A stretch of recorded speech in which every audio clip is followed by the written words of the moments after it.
শিক্ষা দিয়েছে।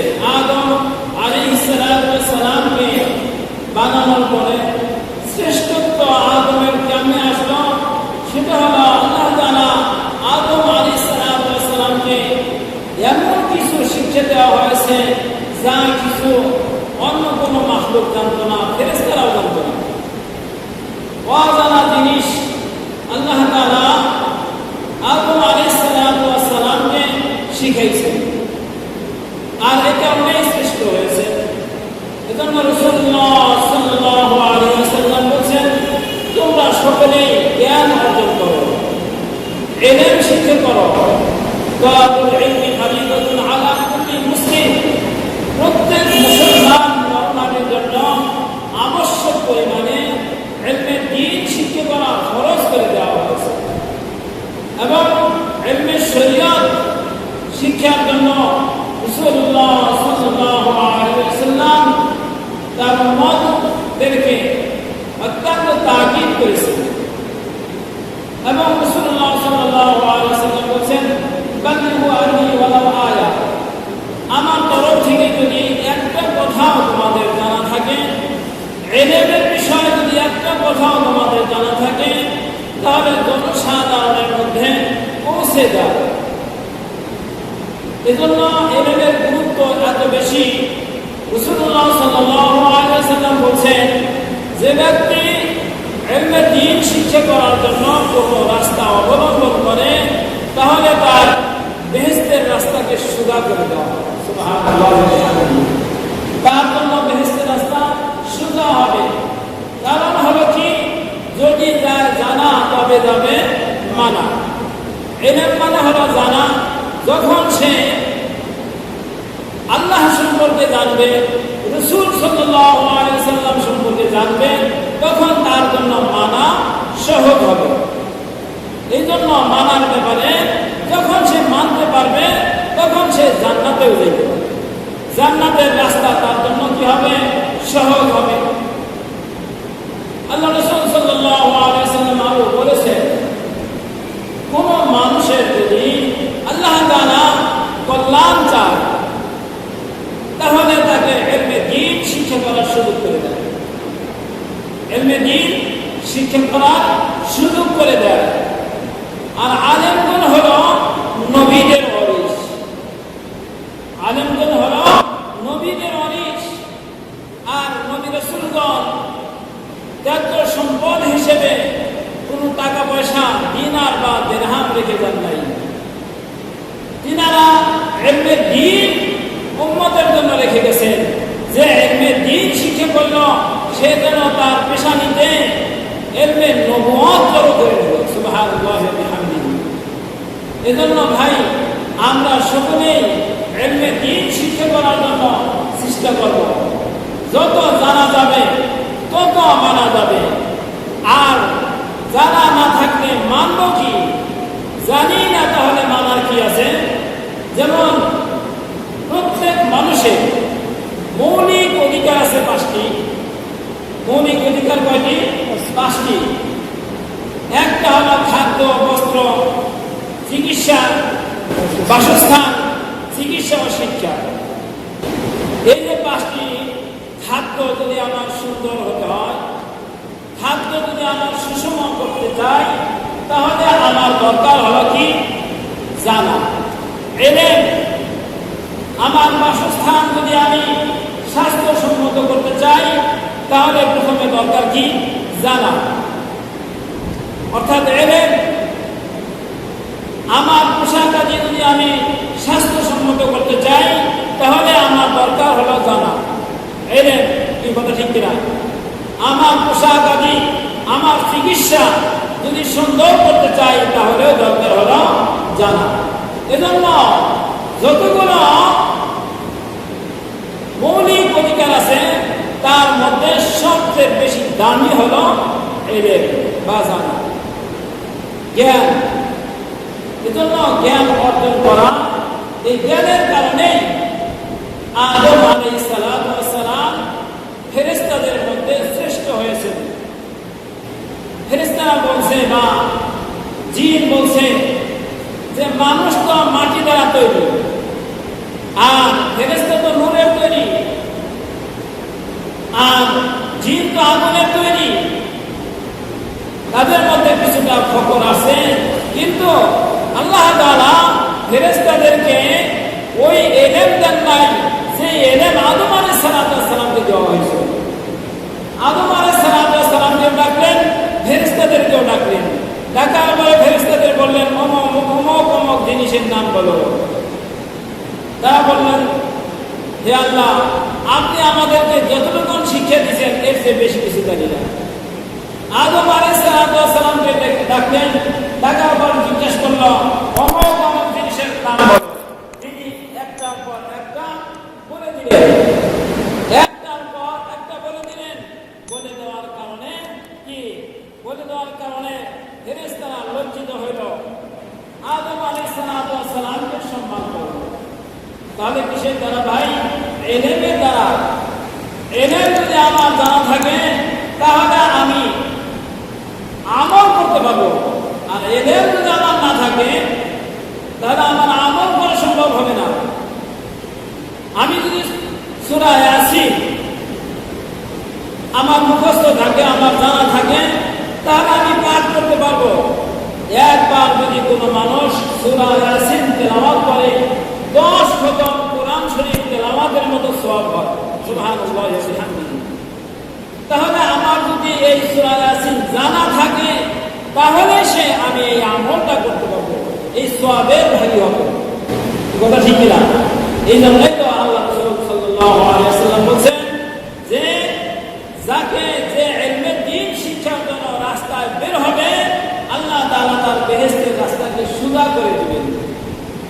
এজন্য ভাই আমরা ইলমে দ্বীন নিজেরা শিখব, আমার সন্তানদেরকে শিখাবো, আমার পরিবারের লোকদেরকে আমি ইলমে দ্বীন শিখাবো। মানুষ দুনিয়া থেকে চলে যাবে, তার নিজের করার মতো আর আমল থাকবে না, আর কোনো আমল সে নিজে আর করতে পারবে না। কিন্তু 3টা আমল তার চালু থাকবে। কবরে যাওয়ার পরেও কবরে শুয়ে শুয়ে সওয়াব পাইতে থাকবে, নেকি পাইতে থাকবে। তার মধ্যে 3টা আমলের মধ্যে একটা হলো সদকা জারিয়া করা, মসজিদ মাদ্রাসা তৈয়ার করে দেওয়া, জনহিতকর জিনিসপত্র করে দেওয়া, যা দ্বারা মানুষ উপকৃত হয়। সদকা জারিয়ার সওয়াব কিয়ামত পর্যন্ত কবরের মধ্যে শুয়ে শুয়ে পাইতে থাকবে। ইলমে দ্বীনের ব্যবস্থা করা, শিক্ষার ব্যবস্থা করা, মাদ্রাসা মসজিদ মাদ্রাসা থেকে মানুষ যতদিন কোরআন তেলাওয়াত করবে, যতদিন ইলম শিখবে, ইলমের উপর চর্চা হবে, যতদিন আমল করবে, ততদিন পর্যন্ত সে কবরে শুয়ে শুয়ে সওয়াব পাইতেই থাকবে। সুবহানাল্লাহ। আপনার প্রচেষ্টার দ্বারা, আপনার অর্থের দ্বারা একটা মাদ্রাসা প্রতিষ্ঠা হলো। এই মাদ্রাসা থেকে যে ছাত্ররা লেখাপড়া করবে, লেখাপড়া করার পরে যে আমলগুলো করতে থাকবে, সেই আমলের এক অংশ আপনি কবরে শুয়ে পাইতেই থাকবেন। ওই ছাত্র আবার আরেকজনকে শিখাবে, সে আমল করবে, সে আমলটাও আপনার কবরে যাবে। ওই ছাত্র আবার আরেকজনকে পড়াবে, শিখাবে, সে আমল করবে, সে সওয়াবটাও আপনার কবরে কিয়ামত পর্যন্ত এইভাবে যাইতেই থাকবে। সুবহানাল্লাহ ওয়া বিহামদিহি। এজন্য ইলমের খুব গুরুত্ব, ইলমের খুব গুরুত্ব।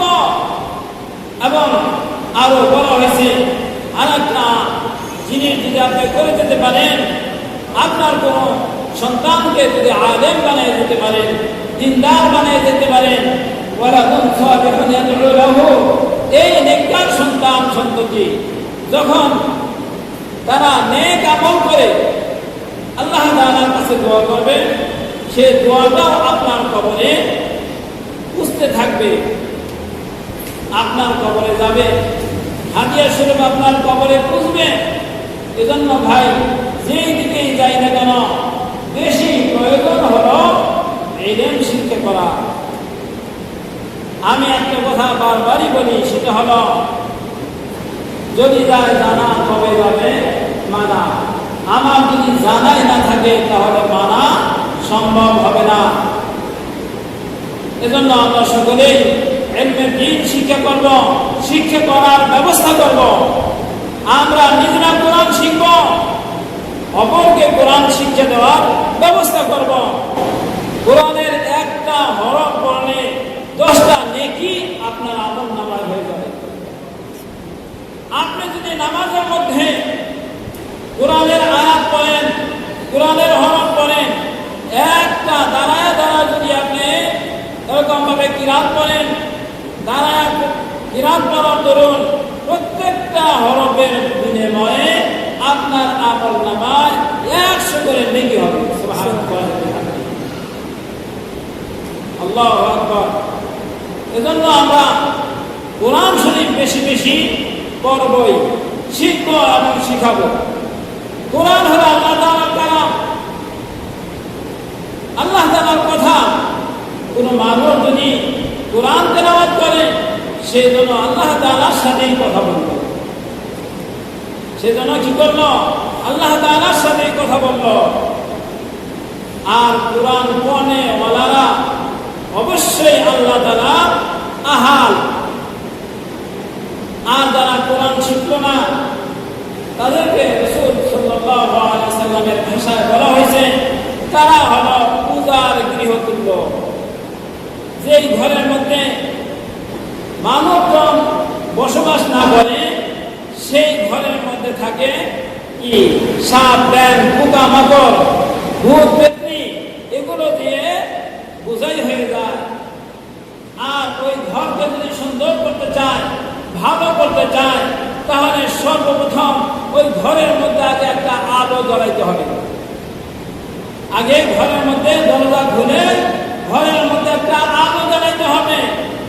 আলো জ্বালানোর পরে একটা ঝাড়ুকে হাতে নিয়ে এরকম পোকা মাকড় যা আছে এগুলো ঝাড়ু দিয়ে সব সাফ করতে হবে। ইলম হলো আলো। ইলম হলো কি? আলো। আপনার অন্তরের ঘরের আলো হলো ইলম। আর ইলম যখন আলো যখন আপনার অন্তরের মধ্যে, দিলের মধ্যে জ্বালায়া দিলেন, বাতি যখন জ্বালায়া দিলেন, দেওয়ার পরে হাতে একটা ঝাড়ু অর্থাৎ আমলের একটা ঝাড়ু নিয়ে আপনি আমল করতে থাকবেন। আস্তে আস্তে আপনার কলব, আপনার অন্তর, আপনার দেহ পরিষ্কার হয়ে যাবে। যখন আপনার অন্তর, আপনার দেহ যখন পরিষ্কার হবে তখন আপনার ভালো কথা সব ভালো লাগবে, ভালো কথা সব ভালো লাগবে, আমল করা ভালো লাগবে, মুনাজাত করা ভালো লাগবে। আর যখন দেহটা অপরিষ্কার থাকে, আলো জ্বালানো না থাকে, তখন ভালো কথাও ভালো লাগে না। কারণ আপনার অন্তর হলো রোগাক্রান্ত হয়েছে। রোগে যখন অন্তর ভরপুর হয়ে যায় তখন তার কাছে কোরআন শরীফ ভালো লাগে না, হাদিসের কথা ভালো লাগে না, আল্লাহ রাসূলের কথা ভালো লাগে না। কেন? তার দিল হলো রোগাক্রান্ত হয়েছে। মানুষকে বানানো হয়েছে দুটো জিনিস দ্বারা। একটা জিনিস হলো দেহ, আর একটা জিনিস হলো রুহু। একটা কি? দেহ, আর একটা হলো রুহু। দেহর যেমন রোগ হয়, রুহের তেমন রোগ হয়। দেহ রোগ হলে ভালো ডাক্তারের কাছে, স্পেশালিস্ট ডাক্তারের কাছে যেতে হয়। আর যাওয়ার পরে ডাক্তার যে প্রেসক্রিপশন দেয়, ওই প্রেসক্রিপশন অনুযায়ী যদি আপনি ঔষধ সেবন করেন তাহলে আপনার রোগ ভালো হবে। দেহের অনেকগুলো রোগ আছে, ওই রকম রুহেরও অনেকগুলো রোগ আছে। তার মধ্যে কমপক্ষে 10টা রোগ তো স্পষ্ট হাদিসের দ্বারাই বোঝা যায়। 1 নম্বরের রোগ হলো কাম, ক্রোধ, লোভ, হিংসা, মিথ্যা, কিনা, বিবাদ,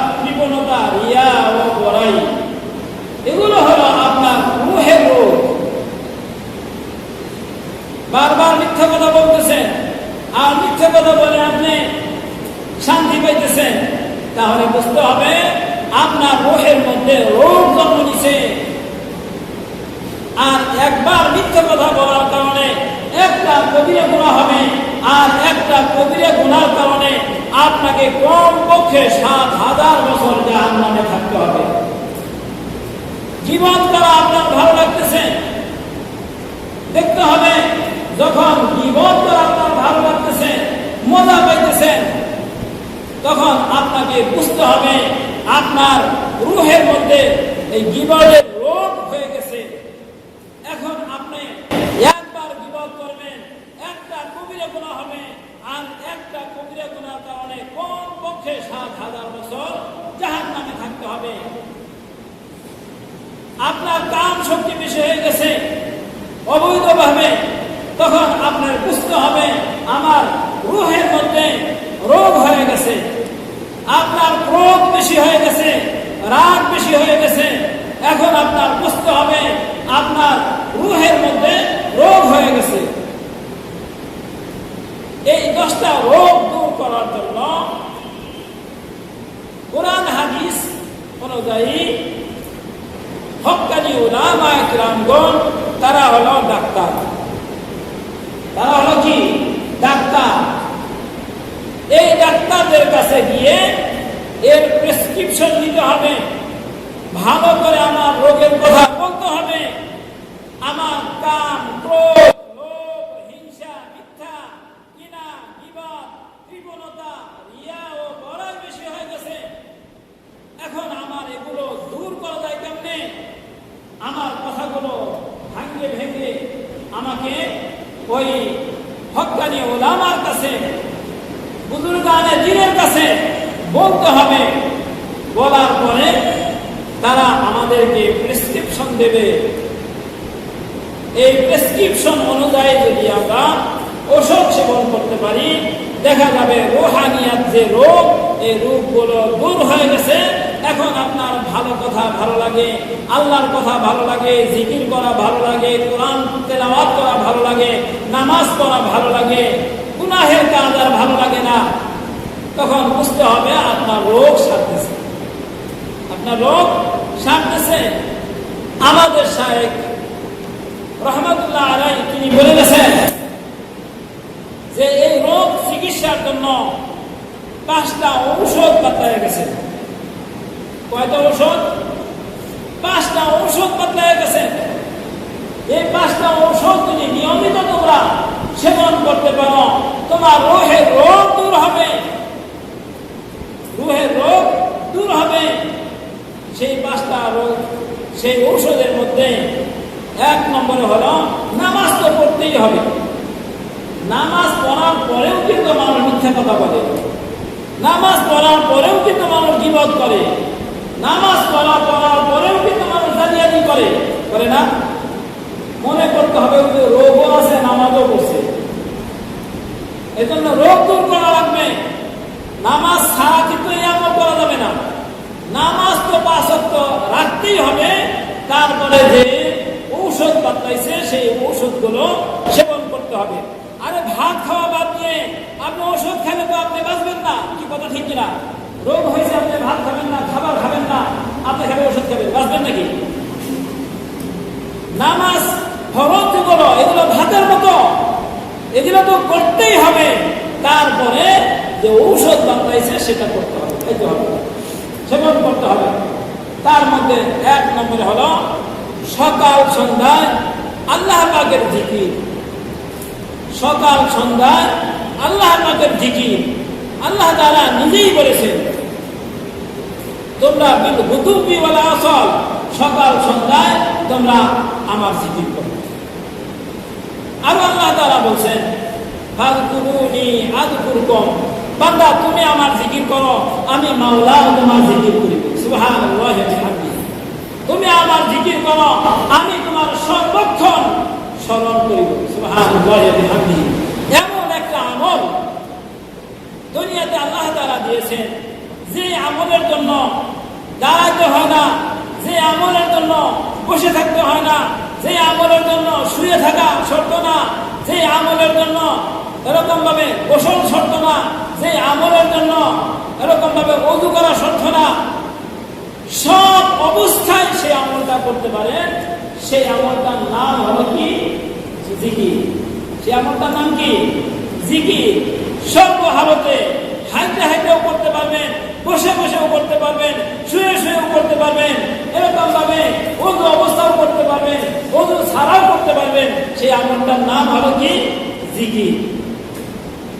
আর বিশেষ করে সকাল সন্ধ্যায় জিকির করা,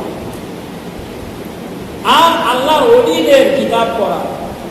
আল্লাহর ওলিরা কিরকম মুজাহাদা করেছেন, কিভাবে সাধনা করেছেন, সেই সাধনা, সেই মুজাহাদা কিতাবগুলো বেশি বেশি তেলাওয়াত করা, বেশি বেশি পড়া। যদি মুজাহাদার কিতাব আপনি তেলাওয়াত করতে পারেন, নিয়মিত পড়তে পারেন, নিয়মিত বা শুনতে পারেন, তাহলে আপনার দিনটা যদি পাথরের মতো মজবুত হয়ে যায়, শক্ত হয়ে যায়, আল্লাহর মেহেরবানিতে এই কিতাব পড়ার বদৌলতে আপনার দিন এরকম ভাবে মোমের মতো নরম হয়ে যাবে। সুবহানাল্লাহ। সকাল সন্ধ্যায় জিকির, আল্লাহর ওলিদের কিতাব। আর হলো সপ্তাহে সকলে মিলে একসাথে আল্লাহ তাআলার জিকির করা, আল্লাহ তাআলার গুণগান করা, আল্লাহ তাআলার মহত্ব, বরত্ব, বড়াই বুজুর্গের কথা আলোচনা করা। একা একা করলে তো ওরকম হয় না, সকলে মিলেই আমরা আল্লাহ তাআলার মহত্ব, বরত্ব আলোচনা করব। এরকম ভাবে আমরা প্রতি সপ্তাহে একদিন একত্রিত হব।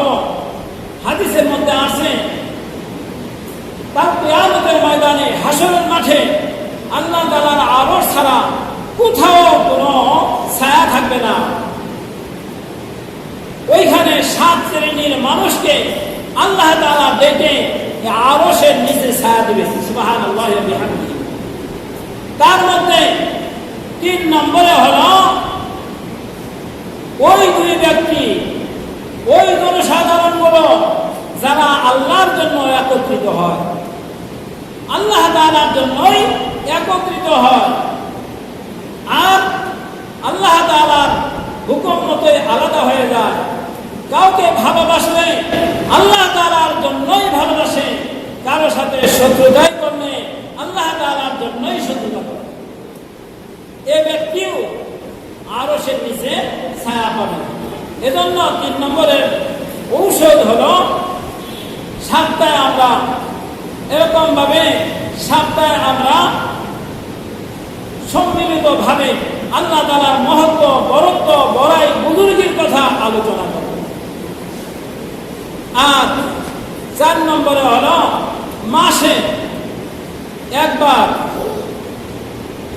আল্লাহর ঘরে এসে রাত্রি যাপন করব।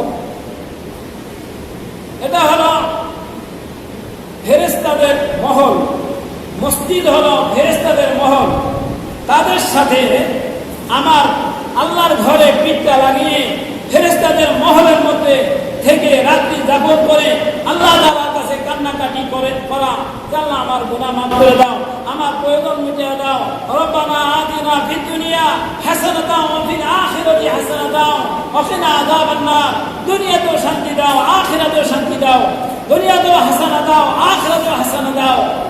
এরকম ভাবে 4 নম্বরের ঔষধ, মাসে একবার একত্রিত হয়ে এরকম আল্লাহর ঘরে ফেরেশতাদের মহলে থেকে তাহাজ্জুদ নামাজ পড়ে, জিকির আজকার করে আল্লাহ তাআলার কাছে চোখের পানি ছেড়ে ছেড়ে দোয়া করা।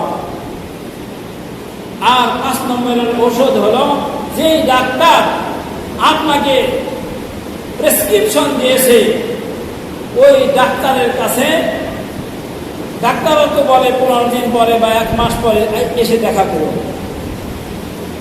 আর এখানে বলা হয়েছে কমপক্ষে বছরে 2 বার সেই ডাক্তারের কাছে যায় আমার রোগের কথা বর্ণনা করা, যে আমার যে রোগগুলো ছিল 10টা, সেই রোগগুলো এই অবস্থায় আছে। বর্ণনা যখন করবেন তখন ডাক্তার আবার আপনার জন্য আবার নতুন প্রেসক্রিপশন করবে, আবার সুন্দর প্রেসক্রিপশন করবে। তার মধ্যে বলবে যে আরো 10টা আমল তুমি করো। আর কি করো? 10টা আমল করো। সবুর, খুব বেশি সবুর করো। সবুর, শুকর, ভক্তি, ইলম, ইয়াকিন, তওবা, খুলুস, আমাকে আল্লাহকে চিনাবে, রাস্তা আল্লাহর রাসূলকে চিনাবে, জান্নাতের রাস্তা দেখায় দিবে, সেই জ্ঞান অর্জন করা। সেই জ্ঞান অর্জন করে যেন আমরা প্রকৃত মুসলমান হয়ে দুনিয়া থেকে আল্লাহর বান্দা হয়ে, আল্লাহর মেহমান হয়ে আল্লাহর জান্নাতে যেন আল্লাহ তাআলা আমাদের সকলকে নিয়ে যায়। এজন্য আল্লাহ তাআলার কাছে দোয়া করি, আল্লাহ তাআলা আমাদের সকলকে কবুল করুন। আল্লাহুম্মা আমিন। ওয়া আখিরু দাওয়ানা আলহামদুলিল্লাহি রাব্বিল আলামিন।